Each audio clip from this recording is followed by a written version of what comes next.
this time around, thank you.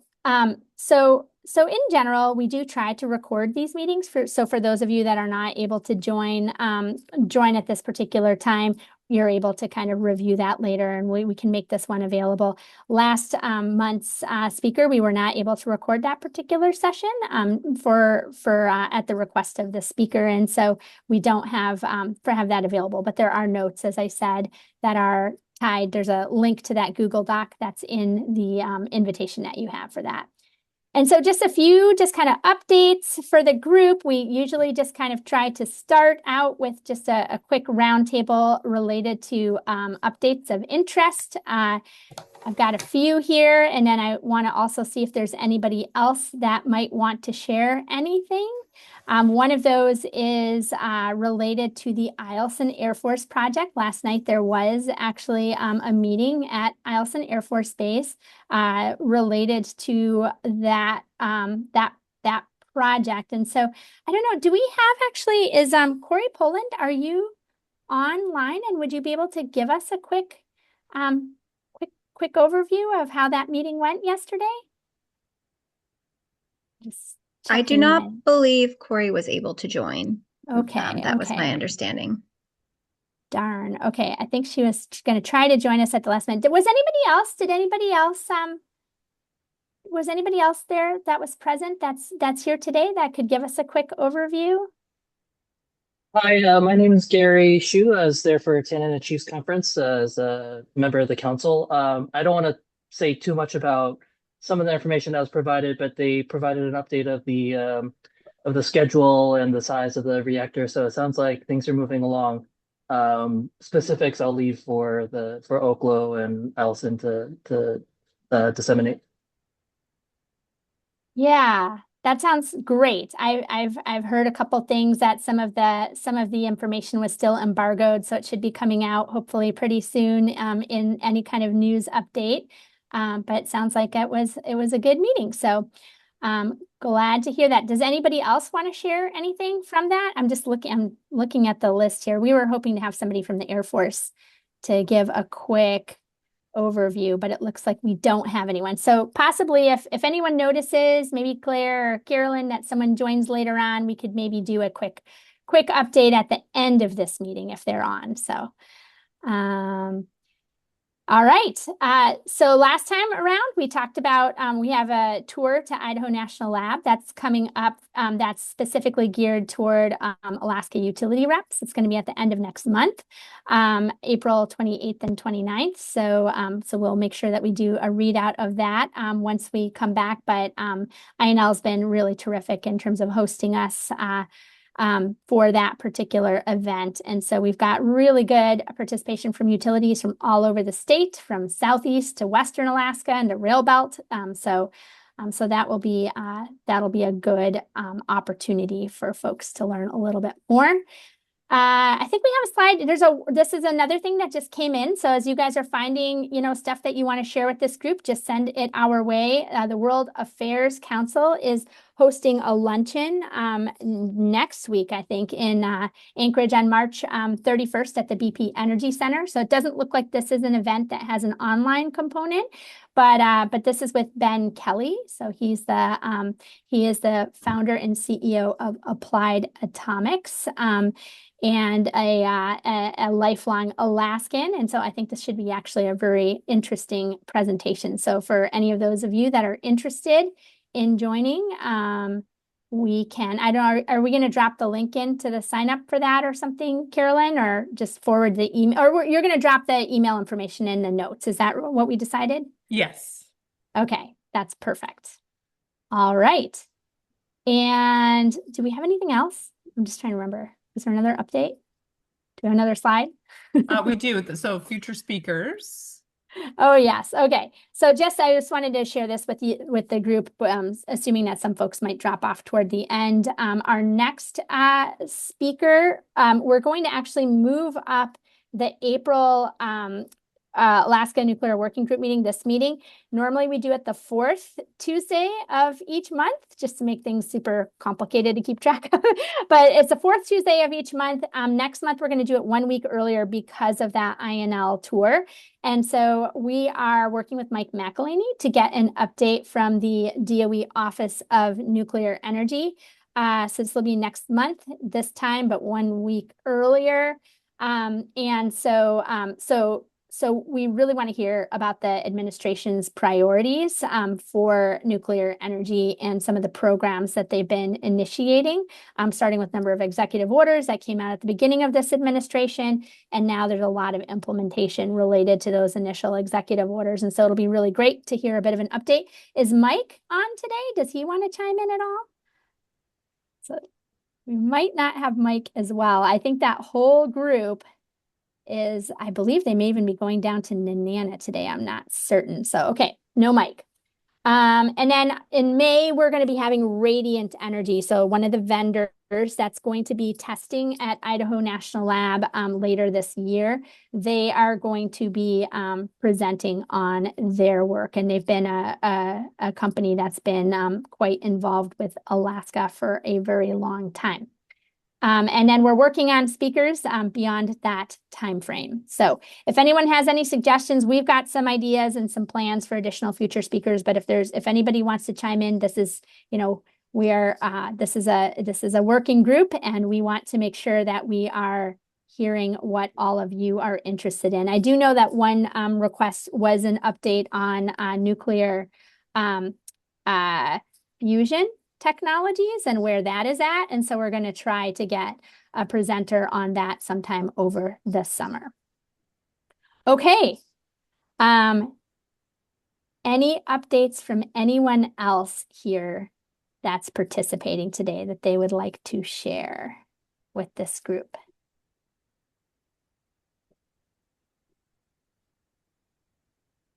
You can just unmute or chime in. Whatever you want to do. Hey, Gwen, this is Tony Slate-Barker with Kaufman Engineers. Just a heads up, so Kaufman Engineers has created a new effort to pursue advanced nuclear stuff. So myself and Mitch Zafer are supporting pursuits. We have a couple small nuclear projects going on right now, and then are pursuing other ones. So yeah, if anybody needs support, or I'm happy to help and talk with you guys about opportunities. Where are you working on those projects, Tony? Do you want to share just a little, just super quickly right now? It's obviously NDAs on most stuff, but there are some in Washington, and there's some in the Midwest, and then there's some opportunities in Texas as well. Thanks, Tony, and thanks for joining us. Yeah. So there is a ton of activity that's going on over the country right now. So yes, I think it's part of our goal is to kind of try to keep folks updated. So as you guys hear stuff that's of interest to the group, please let us know. All right, what does Richard have here? You'd like to hear about SMRs and molten salt fast breeder reactors. Okay, thank you. Noted. Okay. With that being said, I'll give one more minute. We'll do a roundtable at the end too. Anyone else, or we'll move on to our featured speaker for today. All right. So I would like to introduce Brenda Barber. So thank you for joining us today, Brenda. Brenda is with the Army Corps of Engineers, the Baltimore District. And she specializes in the characterization and safe remediation of hazardous sites at as the National Program Manager for deactivated nuclear power plant, the Nuclear Power Plant Program for the Army Corps of Engineers. And in this role, she leads the complex mission of decommissioning the Army's legacy nuclear reactors, including Sturgis. I would like to hear about this, a first-of-a-kind floating nuclear plant, the SM-1 plant at Fort Belvoir in Virginia, and now the SM-1A plant at Fort Greely. And so, Brenda, that's a little bit of a short version of your intro. You may have some things that you want to add to that, but we really appreciate your time today. We're really looking forward to hearing about your work at Fort Greely. Okay, thank you, Gwen. Good morning, everyone. I am going to go ahead and share my screen. Can everyone see the slides? Yes, we Yes. can. Yep. Okay. All right. So as Gwen said, I'm Brenda Barber. I'm the National Program Manager for the Deactivated Nuclear Power Plant Program out of the Baltimore District on behalf of our headquarters agency. So that. The slides. Are the slides progressing for you guys? Because I can't see it on my screen for you guys. We're still on your up. Yes, it looks like there's a little bit of a lag. We're on your second slide with your picture and your title name. Okay. All right, so we'll move into the agenda. I do want to provide a brief history of the Army Nuclear Power Plant Program. Then we'll give some brief history on the SM-1A operational history and background on the decommissioning planning efforts that went into this particular site. We want to highlight some of our progress and achievements to date, talk about our next steps as far as final decommissioning and site restoration here at Fort Greely. We'll highlight how we implement our radiological protection safety program and our waste management programs here at the site, and then just some highlights on how we invest in the Alaskan economy while we are here in the wonderful state of Alaska. And then we have a brief slide on how we do public involvement with respect to our sites. So as we move through this, please just raise your hand or drop something in the chat so that you guys can ask questions while we move through the slides. I don't mind, stopping and pausing. So as we start, the brief history of the Army Nuclear Power Plant Program. This was a joint DoD effort that was established in 1954. And it was between the Corps of Engineers and the Department of Defense in conjunction with the Atomic Energy Commission. And our mission at that time was to develop nuclear power plants for military use. In 1957, the Army Nuclear Power Plant developed its first prototype, which was the SM-1 at Fort Belvoir, and the rest of the reactors were developed based on that initial site. In 1976, the program moved into decommissioning and all the sites were placed in safe store. That was primarily due to regulatory changes and some of the other economic issues that were impacting the world and the U.S. at the time. The biggest contribution overall from the Army Nuclear Power Plant Program was the development of nuclear power in the U.S. And it had several important innovations in reactor design, containment, and control structures, as well as how to implement nuclear health and safety programs. So as part of this program, we built, designed, and operated 8 reactors in the United States between 1957 and 1976. So the Army had 4 reactors. As I said earlier, the Fort Belvoir reactor SM-1, it's the top left photo there is a small snippet of what SM-1 looked like. We had one at Camp Century, which was PM2A in Greenland. The lower left-hand photo is Fort Greely. That's the SM-1A. And then the bottom right is the Sturgis barge. So that was the MH-1A reactor, which was the one and only floating nuclear reactor vessel to date in the world. We also fielded a reactor for the Air Force that was Sundance Station in Wyoming. That site has been entombed and closed in place in Wyoming by the Air Force. There was one at McMurdo Sound for the Navy. Again, that reactor has been entombed and closed in place. And then there were 2 reactors at INL. So there was the SL-1, and then there was the ML-1, which was a mobile reactor that was intended to be placed in theater for Army companies in the field. That never came to fruition, but it was designed and developed for use. So once the Army Nuclear Power Plant Program came to an end, we transitioned into the deactivated nuclear power plant program. As I indicated, PM2A was the Camp Century Greenland facility. It was fully decommissioned.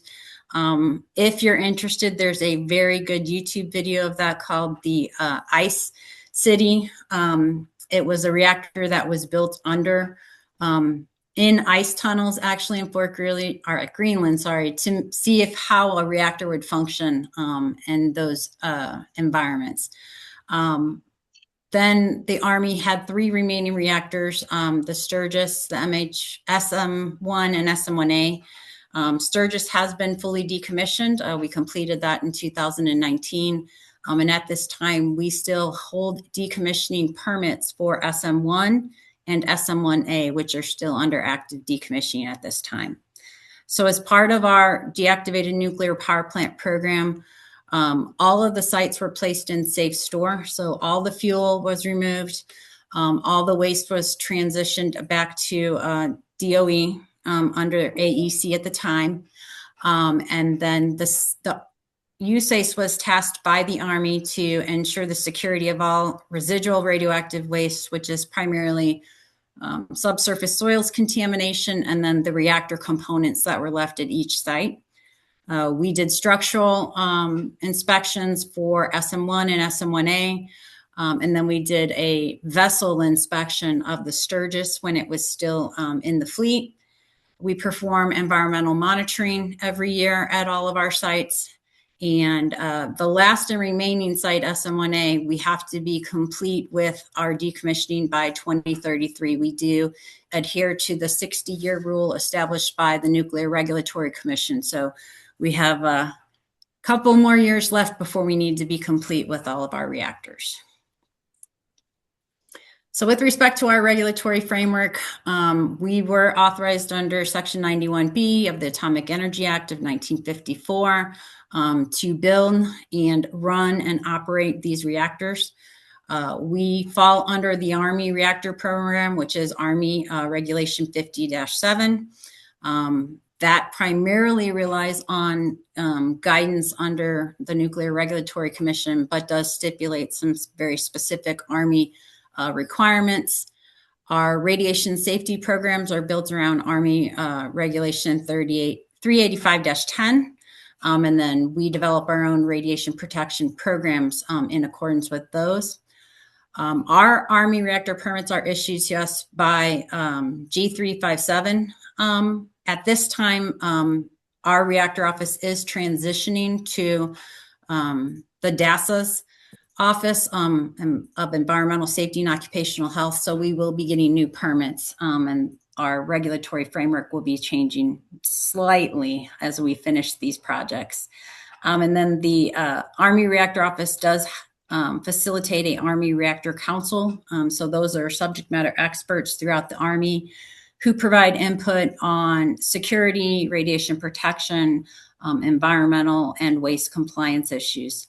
And then as part of our permit requirements for decommissioning, we are required to facilitate third-party independent verification by ORISE, which we do through a DOE contract. So it's just a quick slide of how our reactors were initially built. So every one of our reactors had a primary side within a containment structure that then pushed the steam to the secondary side, which ran the turbine and the generator to provide power, then went back through a condenser to cool the water, and it was a closed loop system. Typically, the primary side should not contaminate the secondary side. Unfortunately, all of these reactors did have some minor challenges, and both our primary and secondary sides are contaminated, and we address those accordingly. So just some history on the MH-1A, which was our nuclear reactor on board the Sturgis barge. This was a vessel that was converted from a Liberty ship into a floating nuclear reactor. It did sit in the MARAD fleet after it was put into safe store. Its mission was to provide power to the Panama Canal, which it did for 10 years. And then it was transitioned back up to Fort Belvoir for initial decommissioning, and then placed in the fleet at Joint Base Eustis Langley until we started decommissioning. So we removed the Sturgis from Virginia, towed it all the way to Galveston, Texas in April of 2015. We did all of our radiological decommissioning at the Port of Galveston. Once we had radiological clearance on the vessel, we transported it to Brownsville, Texas, and we did a thorough shipbreaking effort on the vessel, and we were able to recycle the barge in whole without any radiological issues. That project was completed in March of 19. And at the conclusion, all of our final status surveys found no impacts to water or sediment, no public exposure from a radiological or non-radiological perspective. We had a strong culture, zero non-compliance with respect to radiological safety. And from a radiological dose perspective, we had approximately 50 workers on that site. Total dose to all of our workers was 4,367 millirem. This was approximately 28% of our expected dose for the project. And again, no dose to the public. So as part of that decommissioning, we highlighted here, this is the removal of the reactor pressure vessel from the Sturgis. So it was in the whole body of the barge. It was an extensively planned engineering approach to removing that and placing it into a shielded shipping container in the barge itself before we removed it from the barge. So you can see kind of the photos. We lifted it, placed it in its sealed cask, removed the cask, and immediately placed it on a transport vehicle. And then it went from Galveston, Texas to Waste Control Specialists in Andrews County, Texas. And it was disposed of in the federal cell. It was transferred back to DOE, who now maintains title on this particular component. And then just some brief history on the SM-1. This was the prototype facility for all of the Army's reactors. This is the sister plant to SM-1A. We have some very similar designs, but there are some differences in the containment structures between the facilities. At this time, SM-1 is nearing completion. We should be done by June of this year. So we've removed all the reactor components, all the structures and buildings have been dismantled. All the site remediation is now complete, and we have transitioned into completing final status surveys so we can radiologically release the site. And then we'll do site restoration and return this to the garrison for future use. So we've been at that site for 5 years with no lost time incidents. From a radiological dose perspective, our cumulative measured doses, 605 millirems. We've had over the life of the project, we had 166 workers. And then the individual cumulative dose, the max individual cumulative dose was 176 millirem. During the removal of the reactor pressure vessel, our estimated dose to complete that effort was 879 millirem. Our actual dose came in at 358 millirem, so we came in 40% of the expected dose. And again, we've had no dose to the members of the public at either site. We've taken all the lessons learned from both of those reactor decommissionings, and we're applying them up here at Fort Greely. So before we move on to specifics for SM-1A, any questions on the overall programmatic or history?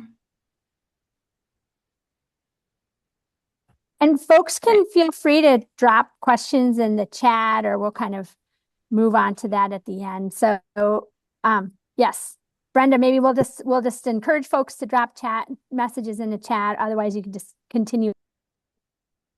Okay, sounds good. So just some brief history on the SM-1A. This was built, the facility here was built between 1958 and 1962. It is a single loop 20.2 megawatt pressurized water reactor. We utilized highly enriched uranium at this facility to generate both electrical power and to provide steam to the installation. The facility ran for approximately 10 years. We went through 4 cores during that time frame. The primary purpose of this reactor was an in-service test facility to see how a reactor would operate in an Arctic environment. Shutdown and decommissioning of the site began in March of 1972. The first steps were removal and disposal of the fuel and all the fuel rods. And then we did do a superficial cleanup of the soils as the site transitioned back to use for the garrison. It's still part of the central heating and power plant for the installation. So we do have some added complexities here from a dose perspective. It was placed in safe store, and USACE has monitored it since 1974 when it transitioned back to us. So in order to prepare for decommissioning at this facility, we did extensive characterization efforts in 2011 and wrote our characterization survey reports. We went ahead with an environmental assessment to decommission and dismantle the building associated with the SM-1. That environmental assessment resulted in a finding of no significant impact and was signed in June of 2021. We do have a memorandum of agreement with the Alaska Historical Preservation Office to comply with Section 106 mitigation requirements. That also was signed in June of 2021. And we presented a decommissioning plan to the Army Reactor Office in January of 2022 to start our efforts. Our permit was issued to us in May of 2022, and we began, that happened during our procurement process and cleared the last hurdle for us to start our decommissioning. So progress and achievements here at the site. This site has a very, very small footprint, a little less than 1.5 acres. So in order to store all of the waste that we're generating here at the site, we did have to build a waste storage area, which is adjacent to our primary site. So we installed a weather enclosure on a fully reinforced concrete pad. We put in place all of the appropriate security measures. And this facility houses approximately 50 DOT containers at any given time, in order to allow us time to ship everything to the lower 48 states. The first primary activity that we undertook here at the site, you can see here in the photos on the left, we had a small Quonset hut that supported operations during the reactor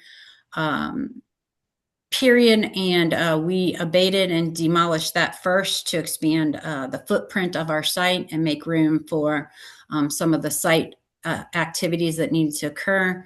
And we also sampled and characterized part of the vapor containment structure that we didn't have access to previously. So those were some of our initial efforts at the site. The next large effort that we undertook, because of the age of this building, significant environmental abatement needed to be completed for asbestos, PCBs, lead paint, mercury.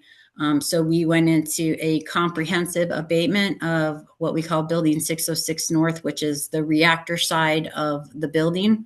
Our adjacent tenant is the power plant for the garrison at this time, so we do need to be very careful in how we approach our work efforts here at the site. We also began to clean up some of the auxiliary rooms associated with the site. So we cleaned out some of the demineralizer room and the fuel vault, and made way so that we could safely demolish those areas to provide maximum footprint for our future decommissioning. We then moved into building demolition, and the site, the entire building with the exception of the vapor containment structure, the spent fuel pit, and the subsurface hot waste tanks was completely demolished to the slab. And that made room for us to build an enclosure over this site. We do have YouTube videos for all of this, and we have a link to our YouTube site at the end, so you can watch some of those progress videos if you'd like. And then we tackled the removal of the outer portion of the containment structure. So with this being the last reactor that the Army built, they did make enhancements and improvements to the containment structure for this particular site. So this particular site had an outer and inner containment vessel. There was an interstitial space between the inner and outer containment vessel. If there were any type of emergency or meltdown that impacted the inner containment vessel, the outer containment structure was designed to hold that reactor release and minimize any impact to the garrison or the public. So the first thing we did was demolish the outer portion of the reactor containment structure, and the inner portion is the only remaining structure left of that vapor containment structure. So there was a steel dome that we removed, and then an outer containment wall that was approximately 2.5 feet thick. So that's all been demolished and removed from the site at this time. We then built a weather enclosure over this particular site as well. We have been working year-round at this site, and so the purpose of the weather enclosure is to allow us to work year-round, protect our employees from some of the severe weather here in Alaska, and to keep a stable schedule for completion, hopefully by 2029. So with respect to our next steps, at this point, our next steps are the primary decommissioning efforts here at the site. The first decommissioning effort that we're going to undertake will be the decommissioning and dismantlement of the spent fuel pit. So the particular sites here were encased with concrete, grout, and all the external soils we removed from the site. So all of our reactor components were encased in material to minimize dose to the ongoing activities here at this site. Because the grout did not set up as the Army originally anticipated, there is some off-gassing of pneumonia and some other volatiles. So our team is going to implement a very robust safety and containment approach to do the decommissioning as we move forward. So we have a robust containment. We have a very detailed engineered ventilation and filtration system, and we will be implementing this work under Level B personal protective equipment. So the spent fuel pit is on the lower portion of the figure there. It says SFP. We are going to build containment around that particular area.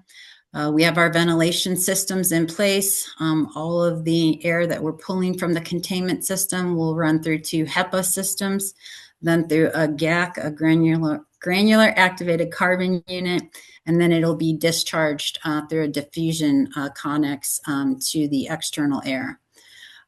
So our primary efforts will involve removing the wall of the spent fuel pit. We're then going to mine through the encasement material, get all the soils and debris out of the spent fuel pit. There is equipment that was left inside the spent fuel pit that we'll then strategically remove and package. And then we're going to demolish the spent fuel pit to grade, and then leave the subsurface containment, our subsurface spent fuel pit, for later in the effort. Once the spent fuel pit is out of the way, it allows us greater access to the inner vapor container, which houses all of the primary reactor components. So what we plan to do at that point is build a new containment structure. We're going to open a large opening in the side of the vapor containment structure.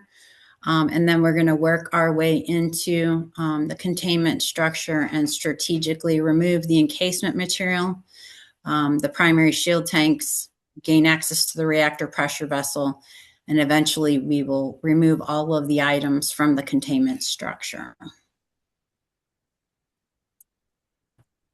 So here's an illustration of the containment structure that will be built around the vapor containment structure, as well as the remaining hot waste tanks, which are subsurface adjacent to the containment structure.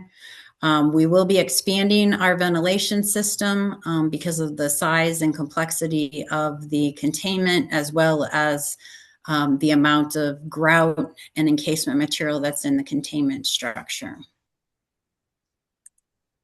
So just some highlights of what we're going to do. As I said, we're going to create a very large opening in the wall of the containment structure. There are some systems that are above the containment cap. So we're going to go in and remove the steam generator first. We're going to systematically take apart the primary shield tank to the level of the encasement material. And then we will begin to remove the encasement material using an excavator until we have access to the other components that were left inside the containment structure. Once all the remaining components have been removed, so there's piping, reactor coolant pumps, the pressurizer, the last item that we will remove will be the reactor pressure vessel from the containment structure. So we did hire a specialty subcontractor to do the demolition and decommissioning internal to the containment structure. So we do have some cutaways of what this is going to look like. So as I indicated, we are going to cut an opening in the vapor containment structure, and that will allow us to gain access to the interior of the containment structure. Once that is complete, we are going to remove the steam generator from the containment structure, and then we will then work on the primary shield tank. So the primary shield tank is above the encasement material, and then there's a portion below the encasement material. So our intent is to get everything to the top of the cap that's inside the containment structure, and then we will work from there moving forward. Once we've removed the steam generator and the primary shield tank, we are going to gain access to the top of the reactor pressure vessel. And that will allow us to determine how to properly lift that. And then we can do that engineering while we continue to excavate the encasement materials. So once all the encasement material is gone and all the components that were left inside the encasement material, our team's focus will shift to the shield rings. So the primary shield tank had 8 concentric shield rings inside of it to water cool the reactor. We need to cut away each one of those shield rings to gain access to the reactor pressure vessel. So that will be one of the key efforts that we will undertake. And once that's complete, we'll have full access to the reactor pressure vessel. We will then lift and remove the reactor pressure vessel. It will be placed into a specialty designed shipping container, and it will be transported to waste control specialists as well for disposal in the federal cell. And then just adjacent to that, there were 4 processing tanks, hot waste tanks from the operations. All those tanks were encased as well. And then there was a concrete slab and foundation poured around them, again, to shield workers from any dose during the active operation of the power plant. So we'll remove those waste tanks as well and prepare them for shipment. And then we will demolish the containment structure and get that ready for packaging and disposal as well. After that, the site will move into removal of all the subsurface contaminated soils. We'll go into our final radiological surveys of the site, and we will restore the site. So before we move off that, I saw a few items come up in the chat. Do you want to address those now? Yeah, we could do that. You're doing a good job if you're able to monitor the chat at the same time you're presenting. But a couple of questions I see here that are specifically relevant are, is there, Jason Hansen from INL is asking, is there any analysis that's being done on the materials being dismantled to see how they held up to harsh conditions for so many years? Like, is there any testing being done that might help us understand future designs? We are not testing the materials that we've removed due to Arctic conditions. The designs have changed so much over the years that we weren't tasked with that by the Army. But we are doing all the radiological testing and assessing those issues for feedback to the Army. And that maybe kind of addresses another one of the questions that we have here, which is basically, I mean, I'm just kind of trying to put myself in Richard's shoes here and just kind of saying, like, was there any potential to like repurpose this building maybe for a more modern reactor? And my understanding is that this really wouldn't meet today's standards, and so there really is no option other than dismantling this facility. Is that right, Brenda? Yeah. So unfortunately, the containment structure does not meet current building codes for seismic in the state of Alaska. We did look at entombing this facility, and unfortunately, we ran into some challenges with the structural integrity of the vapor containment structure. That also led to the decision that it was not a candidate for any type of reuse because the structure would have to be shored up and made structurally sound. And so the decision was made to fully restore the site and return it to the garrison should other opportunities come available. Would the waste here be considered low-level waste? A majority of this waste Yeah. is all low-level radioactive waste. The reactor pressure vessel will go out with significant dose. And we suspect, based on prior experience, that the innermost shield rings will have fairly significant dose. That all those items will be shipped in special shielded containers to ensure that we meet the dose requirements under DOT to transport those. But a majority of our waste is leaving as low-level radioactive waste, and in most cases is exempt. And so how is it actually being transported out of state, and where is it going to? So those are in the later slides, if I can defer that to the later slides. Absolutely. I have one more question related to the slides that you've already shown. You mentioned that you did observe some contamination of the secondary cooling loop. Is that something, could you speak to that a little bit more? Yeah, so we'll go back several slides. When we did the initial characterization efforts, we characterized both the building itself, all the soils, and the secondary loop. So we run a system called an ISOX. It's an in situ gamma spec system. And we were able to set that up and get radiological data on the entire secondary side. And we did see some hits for cesium. And so we processed all of the secondary side as a low-level radioactive waste. Again, it was exempt, but it wasn't available for general dismantlement or demolition debris. So all of that waste was transported to the disposal facility. And it sat on the second story of the building. And we safely removed that and segregated that for disposal. Just one more follow-up question. When you say exempt, could you define that a little bit better, please? It's just DOT exempt, so it doesn't meet the threshold for low-level radioactive waste, but we do ship it as a low-level radioactive waste on a 540, 541. Thank you.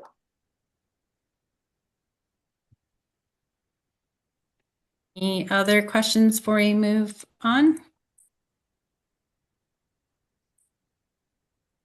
And I wanted to briefly touch on how we implement our radiological protection, our safety program, and how we compliantly handle waste from the site. So one of the requirements of our decommissioning permit is to have a radiological protection program. So we do have our radiation protection program in place. It has been in place since October of 2024. So you can see in this photo, we call these dog houses. We have perimeter air monitoring around the entire site. So there are 10 of these locations at the primary site and then 1 at the waste storage area. We also have dosimetry around the entire site. We have 29 OSLs that we have continuous perimeter dose monitoring. The contractor brings with them a set of health physicists and radiation safety officers, as well as my entire team. We've got multiple health physicists on our team who have combined over 100 years of experience. So we do have a very robust radiological safety team. And then we get oversight, as I said, from the Army Reactor Office, as well as the Army Radiation Safety Officer. We do continuous job coverage from a radiological perspective. We do personnel monitoring and occupational air sampling. We have a routine survey program for both the work sites and all of our support sites. And we do try to achieve a LARA in everything that we do from an engineering and administrative control perspective. Again, no public dose, no measurable dose actually at any of our sites to date. And we've had no public dose either. From a perspective, this is our primary site. So the orange items are the OSL. So we have significant coverage from a dosimetry perspective. And then the green triangles, crosses are all of our perimeter air monitors. We sit in a building adjacent to the site, so we do have the background air sampler and the background dosimetry at our office building for the site. Then moving into safety, again, safety is a priority for our project. We've been on site here for 688 days with no lost time or injuries at the site. Again, this is a joint effort between USACE and our contractor. Both teams have site safety and health officers and industrial hygienists who provide safety oversight. We start every day with a safety meeting and we end every day with a safety debrief. So we do job hazard analysis. We do pre-task briefings for all of our activities. We encourage all of our employees to participate in the safety program, basically see something, say something, so that we can take a pause if we need to make sure that everything is progressing safely. We do monitor our regulatory compliance across the board for all of our components. And then we do training annually to make sure that all of our training for the employees is up to date and current. Usually we do that after the holiday break. It's a good way to transition everybody back in. Risk assessments of our activities are ongoing, primarily to identify risk and then potentially mitigate future risks and activities as we move forward. And then we just prioritize safety across the board in everything that we do. So here's the waste question from earlier. We've been active at the site. We've shipped 144 containers to date. They take a 4,500 mile trip from Fort Greely to Waste Control Specialists, which is the disposal facility in West Texas. We have shipped some RCRA waste. 11 55-gallon drums have been transported and dispositioned in the lower 48. And so far, we've shipped 4.9 million pounds of low-level radioactive waste from the site. We've had no issues during transit or disposal. Moving forward, we anticipate another 100 to 200 shipments through the end of fiscal year 28. And on average, we are shipping 1 to 4 flatbed shipments from the site every day. So our transportation route is multimodal. So we do leave Fort Greely on an over-the-road truck. We move into Fairbanks where we're transloaded onto Alaska Rail. We move by rail into the Port of Whittier or the Port of Anchorage, depending on the containers. Then we move by barge to the Port of Seattle, where we are transloaded back onto rail cars, and we move by rail to waste control specialists. They have a transload facility in Seagraves. They either move us into the disposal facility on rail, or in some cases, we're offloaded and make the final push to the disposal facility on over-the-road trucks.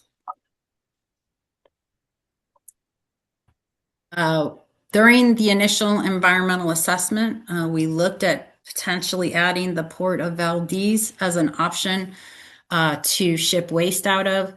Unfortunately, at that time, the highway route to the Port of Valdez was in bad shape, and Alaska DOT would not allow us to move this amount of truck traffic over that route.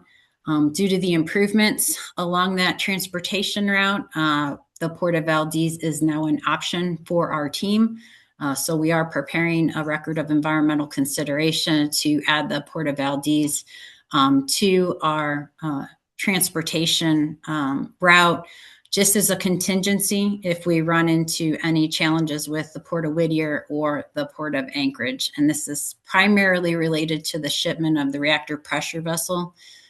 Due to its container size, it will not fit through the tunnel going into the Port of Whittier. And if the Port of Anchorage is impacted by winter weather, our only transportation route out of the state would be the Port of Valdez. So any questions on the radiological, safety, or waste management issues?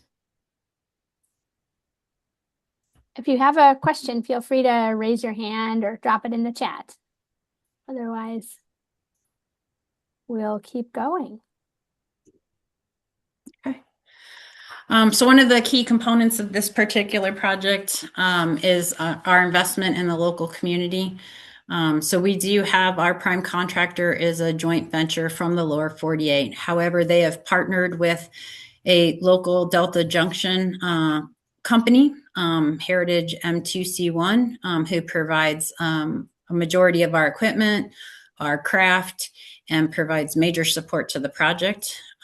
They have introduced us to several local subcontractors who provide support from an electrical subcontractor support. And then we also have Delta Delta Transport also provides on-site ambulance for the team at all times. Our primary effort there is Fort Greely provides offsite support to the community. And if Fort Greely isn't available to provide emergency services, we have this as our alternate standby to ensure the safety of our crew. Most of my team now lives at Fort Greely, so we have relocated 5 people to Fort Greely, and they live here in Delta Junction. And so we feel that this has been a good win-win for the community as well as the installation. And then finally, from a public involvement perspective, we proactively update the community with respect to our progress here at the site. We host public meetings if there are changes in approach and methodology. We provide regular stakeholder updates. We do have a YouTube channel that provides videos of both all of our efforts at SM-1 as well as our current efforts to date here at SM-1A. We do post on social media.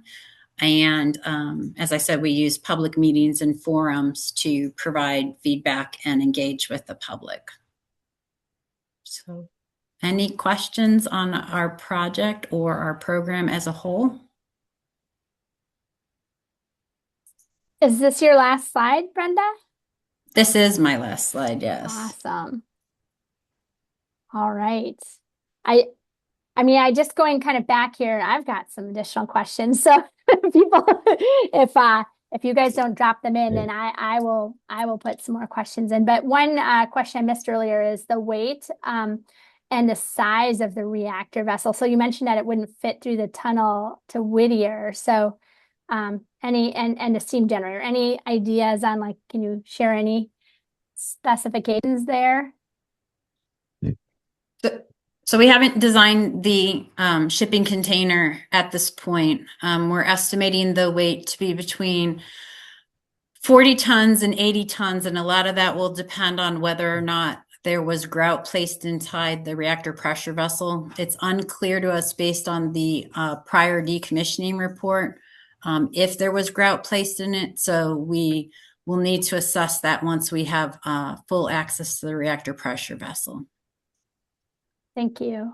And a couple related questions, and one of the ones I had here too is like just on the economics, like what is the budget for this decommissioning effort? And then a similar question here from Dan Bishop would be, what would you expect? Would you expect the decommissioning of future projects to be much different? So budget and like how that compares to future projects. So our current estimated cost to complete this project is about $210 million. Our cost to complete SM-1 will be approximately $120 million. And our cost to complete Sturgis was $74.6 million. My anticipation of future decommissioning costs and my understanding of where the Army is going is that these are going to be containerized, dedicated reactors initially, and that they are designing the reactors with end state decommissioning in mind in order to facilitate a much easier and simpler decommissioning process when they move to close these reactors in the future. So I don't anticipate the costs would be similar, but that's yet to be determined upon final design of the new reactors. Thanks, Brenda. And I think that kind of addresses a question that came in right at the beginning related to the Oklo reactor that's been proposed for Eielson Air Force Base that we talked about earlier. And, you know, I assume in terms of like developing a plan for decommissioning, that is something that the NRC looks at right at the beginning with as part of the licensing process. Would that be fair to say, or do you know?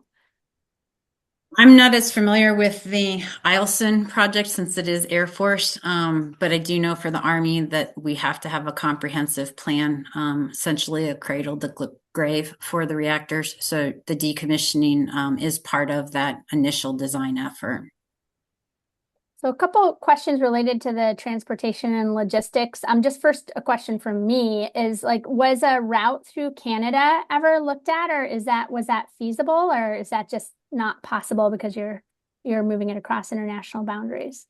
Yeah, so the Army doesn't allow us to move across international boundaries. So we have transported supplies and materials and equipment to the site through Canada. But we have not explored moving any of our waste streams through Canada. Now, we do have a Canadian permit for the barge movement. At some times, they do transition into Canadian waters. So we have informed Canada that at times we may be in Canadian waters with this type of material, and we do have a permit for that. But at this point, we haven't had to exercise that permit. Okay. So did you say that was an Army regulation to not? That is an Army regulation for us Okay. specifically. We're not allowed to move through Canada with our wastes. Okay. Okay. Yeah, a question here in the chat from Jason Hansen again from Idaho National Lab. The transportation and logistics to move nuclear material from Alaska to Texas seems like there could be some lessons learned for supply chains needed to support deployment in Alaska. I agree with that. He's asking, are you aware of any studies looking into this? We are extensively exploring it. I'm not aware of any other studies at this time. We are challenged by just our outbound and inbound shipments. So we've been looking at ways to improve those logistics, primarily for our team. On average, it takes 60 to 90 days for a round trip from Fort Greely and back. And that means that we have to maintain a very large fleet, which is obviously costly to say the least. So we are looking at ways for the rest of our project to improve and enhance that. but I'm not aware of any other studies at this time. Okay, thank you. Right, we're getting some questions in here. I'm trying to determine to what extent you're in a position to answer these, Brenda. But there's a question here about when planning for decommissioning, is that planned on a national basis or just state to state? And I mean, I think one thing is that there's probably a difference between commercial reactors and DoD defense reactors, basically, right? Do you want to comment on that at all? Yeah, so we are self-regulated. So all of our decommissioning planning was done under the regulatory framework of the Army reactor program. If you're talking about commercial facilities, that would depend on specific state requirements and permit requirements through NRC. So I can't really speak to that because we haven't implemented any of our sites under those guidance or guidelines. But for the Army, we will continue to remain self-regulated, and so ours is done within that purview. Mm-hmm. Mm-hmm. And then Ken Pig makes the comment in here that commercial reactor owners are required to escrow funds for decommissioning. And again, like I want to be a little bit careful to distinguish between defense reactors and commercial reactors, which are, handled a little bit separately. Yeah, they have a decommissioning fund. Yes. Yes. Yep. All right. I'm just checking here. Okay, Gary is providing some additional history here, which I suppose folks can read. And then there is a question here about from Kevin Biela about any ROI analysis on the capital costs and operations versus coal, oil, or other types of Alaska power generation, which is probably not a question for this for you, Brenda, here today, but I think that's something that that there is quite a bit of interest in. I know INL has done some studies on some of this stuff, so so yes, that's a great question, and I don't know if we have answers right now, Kevin. Any other, Kevin, or Gary, do you want to chime in on any of this? I haven't had time to read all the little blurbs that you've dropped in here, but feel free to unmute if you want to share any of this history for the group. No, I just looking out that Golden Valley didn't jump on that one.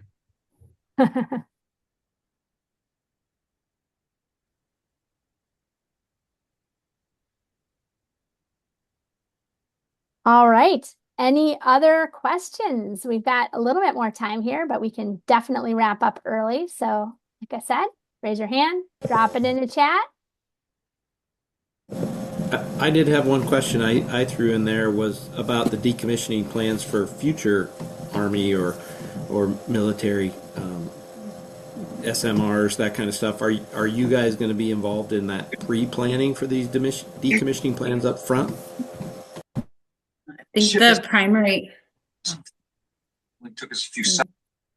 So, Brenda, what I'm interpreting there is that for these, and I think that Tony's the one that asked the question about the Oklo reactor. So, will the Army Corps be involved from the beginning in terms of decommissioning plans for these defense reactors, Army defense reactors?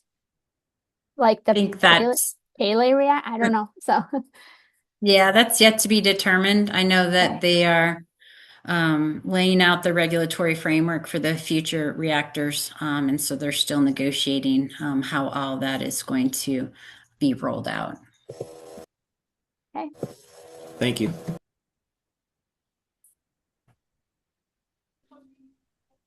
Well, this has been really fantastic to get an update. Did somebody else want to chime in? Sorry, I can't see everybody. Yep. Hey, Gwen, this is Edwin Beifel. Oh, hi, Edwin. Yeah. Hey, yeah, thank you for that. Excuse me, the presentation, Brenda. I guess the challenge I kind of see is, you have these, I understand the attractiveness of, nuclear energy and, you know, the, um, the focus on maybe, hey, can we do small nuclear reactors, more compact systems, you know, progressions in O&M of these systems, but um, inherently these are pretty complex um, operating systems, that have fairly toxic, elements inherent to them.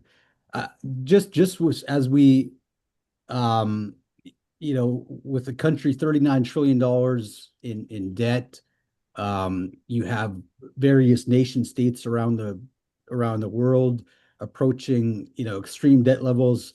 Um, Essentially, we have like an unsustainable country or a model um, system. So as we progress into the future, like say say the country goes broke, um, how do we operate and maintain these complex systems? And you pair that with increased, extreme climate events, extreme and volatile weather patterns. It just seems, you know, challenging. I definitely understand the attractiveness of this, very compact energy source. Um, but yeah, so just some thoughts I had. Sorry, I had to throw that in there. Edwin, I actually really appreciate you chiming in and sharing those thoughts because I think a lot of Alaskans, have similar kinds of questions or concerns. So thank you for chiming in.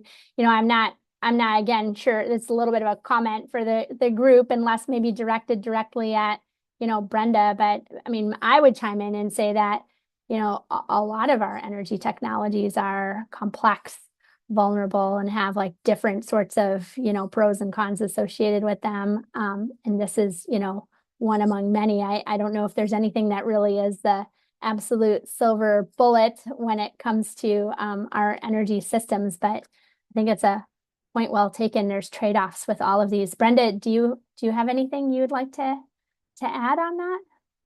I think it's more of a commercial facility challenge. Luckily, under the DoD, we still have protections under 91B. And so disposal for us is less of a challenge than the commercial facilities, but a challenge nonetheless. And so I do see where Edwin's coming from. But as you said, I think every energy source has challenges that are inherent to it. Mm-hmm. I guess And I guess sorry, I guess I'll just add in that I definitely understand that. I just every energy source doesn't have the potential for ecological Armageddon. So just it's yeah, just it's a big idea, but um yeah, just lots of characteristics that go into it. So thank you. yes. Thank you, Edwin. And one thing too, as we talked about earlier, there is sort of this escrow funding or decommissioning funding that is required for commercial reactors. So that's something, at least that sort of protects like the future a little bit there too. Brenda, one question, I'm going to adjust Kevin's question that he dropped in here just a little bit, just for to be a little bit more appropriate for you. He's curious about what Arctic or subarctic concerns there might be with the future use of SMRs in Alaska. I'm curious if you and your team have kind of learned anything that might be applicable to future projects, understanding that this is a little bit of a different beast than what we're looking at in the future. Is there something where you're like, wow, that's kind of a lesson learned that that I hope that vendors today might take into account, especially in maybe the kinds of cold climate or Arctic environments that we have in Alaska? Yeah, so when the reactor was operational up here, other than some design challenges that they had, the reactor held up really well in the Arctic environment. Now, as I said, this reactor was the third and final reactor that the Army built within the US, and they did make some design enhancements over the reactor at SM-1 and obviously the mobile reactor. But this reactor operated for 10 years with 4 cores and was only down for a few months for some repairs. So all in all, I think the Army was very satisfied with how the reactor operated in the Arctic environment, and obviously provided very sustained energy at a minimal cost versus coal or fuel. That's actually interesting that you say that. Is there any economics associated with that? Was there anything done looking at the economics of that compared to coal or other fuels? I'm not aware of any studies. Mhm. We've been focused primarily on, limiting liability and decommissioning these. I'm sure that other Army offices have looked at that. We have provided that data and feedback, but I'm not aware of any economic studies that we've participated in. Mhm. Mhm. Well, I mean, that sounds great. We really appreciate your time, Brenda. It seems like there's a lot of opportunity here for lessons learned and maybe following up with you a little bit as folks are sort of thinking through what a next generation of nuclear technologies in Alaska might look like. A lot of these logistical questions, it seems like you've been sort of digging into those in a quite different way. But that it does seem like there's a lot of maybe transferable lessons that would be really worth spending some time to better understand. So, yeah. But we really appreciate your time today. I know that you're a busy person, so thank you. Thanks to everybody. I just want to open up the room just for last minute comments, questions, just general thoughts before we close out today. Does anyone want to share anything with the group? We get a lot of thank yous here for your presentation, Brenda, and we will be making it available with your permission for those that weren't able to join us today. Ingemar Mathiasen from the Northwest Arctic Bureau asks, what was the actual dollar value of the kilowatt hours all said and done? So I think that was you said that we don't really know that, but that we don't really have those answers. No one's done a real economic analysis of the reactor when it was operating. Is that right, Brenda? That's correct. Okay. Yeah. All right. Well, that's all I've got. Thank you, everyone, again. Next month, we'll be meeting on April 21st, so a week earlier than normal. The notes can be, from today and from last time. We're just going to keep them going, are in that Google Doc that Carolyn dropped into Google Chat. And we'll be hearing from DOE, from the Nuclear Energy Program. Next time, we actually heard from them last time talking about waste management. Next time, we're really going to hear about the administration's priorities and the programs that they've been enacting related to advanced nuclear and nuclear energy more broadly. And so we'll be hearing from DOE. All right. Thanks, everybody.